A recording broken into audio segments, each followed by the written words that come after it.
चलिए दोस्तों, बात करते हैं उत्तराखंड की प्राथमिक शिक्षा भर्ती। तो आपकी नई भर्ती आएगी क्या, यहाँ पर शिक्षा काउंसलिंग आएगी, इसके रिगार्डिंग आज हम बात करने वाले हैं कि शिक्षा विभाग में अभी वर्तमान समय में क्या यहाँ पर चली हुई है और क्या 6 वेटिंग लिस्ट आ सकती हैं, क्या नई भर्ती आएगी। क्योंकि नई भर्ती वाले भी काफी लोग जो है तत्पर है, क्योंकि डाइट डिलेट हो चुका है कई लोगों का। तो ऐसे में नई भर्ती आएगी या आपका पुराने अभ्यर्थियों के लिए वेटिंग निकाला जाएगा 6 वेटिंग लिस्ट में, उसके रिगार्डिंग आज हम बात करने वाले हैं। तो यहाँ पर सबसे पहले तो आपको बता दो कि अधिकारियों ने क्या बोला है प्राइमरी शिक्षक भर्ती के रिगार्डिंग। इसमें 5वीं वेटिंग लिस्ट निकाली गई थी, 180 लोग का यहाँ पर चयन हुआ है। आचार संहिता समाप्त होने के बाद यहाँ पर इसकी आज वैसे इलेक्शन का सब कुछ था और कल तक मिलकर आदेश आ जाएगा आचार संहिता समाप्त करने को लेकर। तो उसके बाद 180 लोगों के यहाँ पर जो नियुक्ति होनी है वो नियुक्ति आपकी हो जाएगी, ठीक है। तो लगभग अभी 5वीं काउंसिलिंग में 180 लोगों की नियुक्ति होनी है, आचार संहिता के बाद से आपकी नियुक्ति रोकी थी। तो इस वजह से आचार संहिता समाप्त होने का इसकी अनुमति दे दी जाएगी और नियुक्ति पत्र वितरण भी किए जाएंगे कुछ दिन में, एक आध दिन में आपको देखने को मिल जाएगा।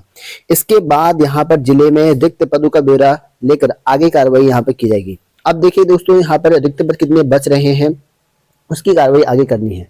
लगभग 500 पद तो ऐसे हैं जो यहाँ पर आरक्षित होने की वजह से वो कैंडिडेट ना मिलने की वो तो वैकेंट चले गए हैं। लगभग 300-400 के करीब और बचे हुए थे। ये सरकारी डाटा है, मतलब सरकार के हिसाब से डाटा है। अब हमारे हिसाब से तो डाटा कुछ ज्यादा होगा, लेकिन सरकार ने हिसाब से इस तरह का है। और 180 लोग तो और चुने जा रहे हैं। अब कितने लोग इसमें नियुक्ति लेते हैं, कई लोग नियुक्ति छोड़ेंगे भी। अगर रिक्त बचते हैं तो हो सकता है कि छठी काउंसलिंग कराई जाए, ठीक है। इसमें कहा कि इसके तहत जो छठी काउंसलिंग भी कराई जा सकती।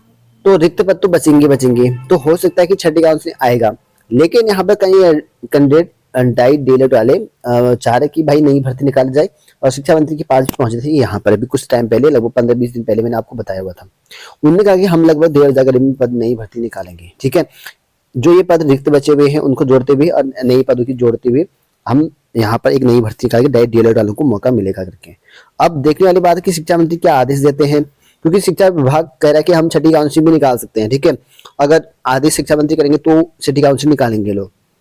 अगर शिक्षा मंत्री ने कह दिया कि भाई नई भर्ती निकालो तो मार्च तक, तो हो सकता है कि मार्च तक नई भर्ती भी निकल सकती है। वो डिपेंड करता है कि शिक्षा मंत्री आप क्या आदेश देते हैं, क्या छठी काउंसलिंग कराएंगे या आपकी नई भर्ती करवाएंगे।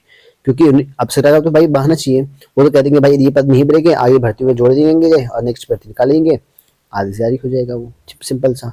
अगर कराना चाहेंगे सरकार तो छठी काउंसलिंग भी करा सकते हैं, क्योंकि पद तो बचे भी है इसमें भी, ठीक है। तो इसीलिए डिपेंड करता है कि सरकार अब क्या चाहती है आगे। दोनों कंडीशन है और जहां तक आश्वासन दे रखा है कि नई भर्ती के निकालने की बात करी गई है शिक्षा मंत्री ने, तो अब दबाव डालेंगे, डाइट डीलर डाले, क्योंकि वो लगातार जा रहे हैं।